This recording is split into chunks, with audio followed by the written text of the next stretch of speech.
I'm here today with our guest chef, Gale Gand of Spritzberger in Chicago, co-owner of True Restaurant, TV personality, and author of a dozen cookbooks, including Gale Gand's Lunch. Welcome, Gale. It's an honor to have you here. Please tell me a little bit about what we're going to cook today. Thanks for having me in your kitchen. I really appreciate it. We're going to do some Polish-inspired dishes today. So I'm going to start with a Polish mustard glazed pork tenderloin. Then I'm going to do some Spaetzle. There's a Polish version of dumpling that's called, what's it called again? Lane ciasto.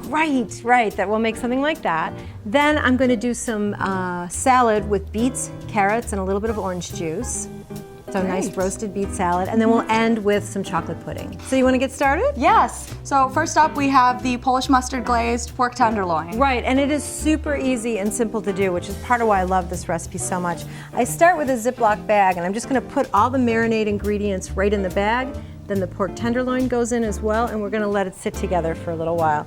So I'm going to add a couple tablespoons of coarse grain mustard. So that's like a really kind of flavorful mustard. And that's a classic Polish mustard. Right. And then I've got some garlic, chopped garlic going in. Got a little bit of ground ginger, so dry ginger powder.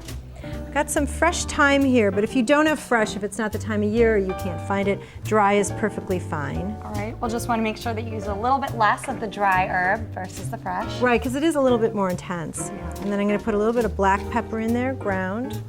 And for liquid, we'll add some olive oil and some soy sauce. Great combo. I love all these flavors. Great flavor. So we've got herbs, we've got garlic, we've got ginger, but I thought it'd be nice to add a little bit of orange rind. So we're going to grate some orange rind in. Thing with orange rind is you want to make sure you take that label off. That's the most important thing when you're doing this.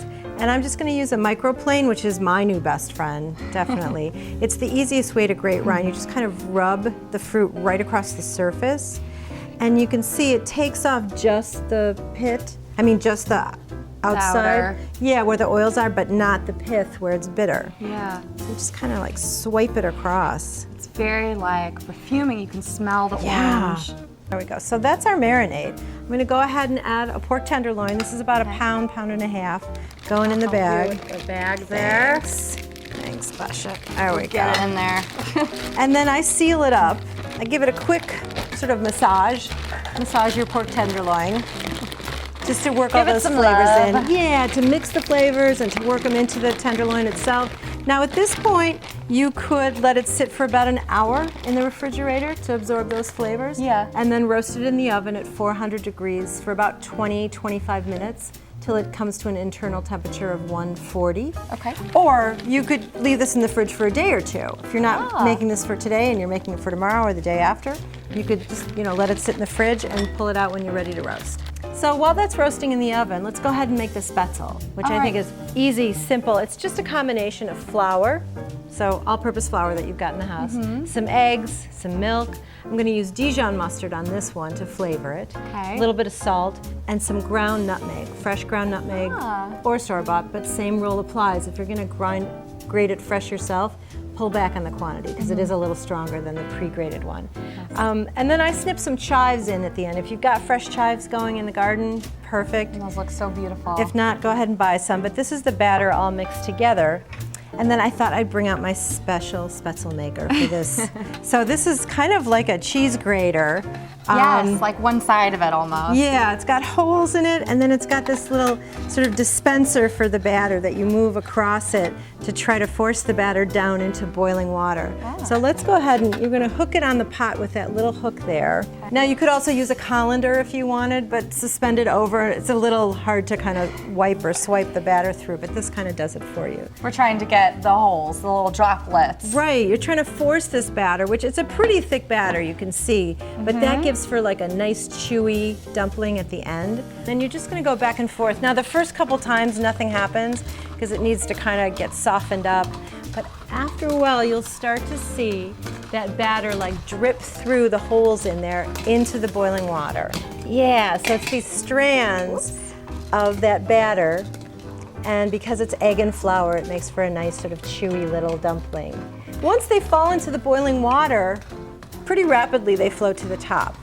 And that's how you know they're done. So you can start fishing them out at that point. How about you get that pork out? I'll go grab the pork from the oven. Oh wow, How's it's it looking look? really good. It has that look at nice the- brown top. Yeah, I love the sort of bumpy texture of the mustard and everything. Yeah. Now when I'm serving this, usually what I would do is pull it out of the oven, take a temp, make sure it's at least 140 internally, and then let it rest for about 5 minutes. So that way the juices will kind of stay absorbed in the meat versus if we slice it right away, it'll start to give them off. And do you want to go ahead and put the Sure. put the tenderloin right on here, and then we'll tuck the Spaetzle next to it. Got a slotted spoon that you can use to fish out, or if you've got, I talked about a spider, which is kind of that Yeah. kind of webby metal. Or if we're all done, we could take this over a colander. You could dump the whole thing. Yep. But you can see they just kind of come out really nicely, sort of sweet little wiggly dumplings. Yeah. You could throw a little butter on them, or even saute them in a pan with a little bit of butter to crispen them up. They're very unique. But They're I like the them tender like snowflakes of dumplings. Yeah. They're all a little different. Yeah, that's true. Each one's a little bit different shape. There we go. All right, and this is Gale Gand's Polish mustard glazed pork tenderloin with Chive Spaetzle. I think it came out great, It looks phenomenal. doesn't it? It's really pretty. And why don't we do the beets next? Okay, and we'll continue with our lunch menu.